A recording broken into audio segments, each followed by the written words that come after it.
in the 1980s, in my previous career, I was living and working in London. I came from a family that did not drink wine, but that loved to eat. And so when I left home at the age of 18, my mother, who was a wonderful cook, said, "You better learn to cook or you're going to eat bad food." I don't like bad food, so I learned to cook.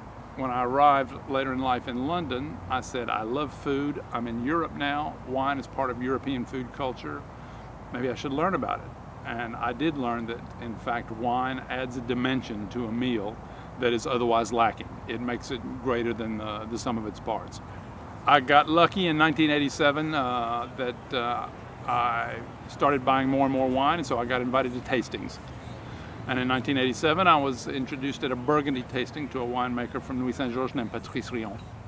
And he invited me to come. As my mother put it subsequently, the rocks in my head fit the holes in his. And we are, to this day, great friends. I took my first trip to Burgundy in 1987 and fell in love with everything about it. Not just the wine, but the food, the warmth of the people, the beauty of the countryside, the accessibility of it by car from London, which allowed me to go on buying trips. And while I was still in the UK in the 80s and early 90s, I would go 6 and 8 times a year to buy wine, taste wine, meet people, eat the food, just absorb it.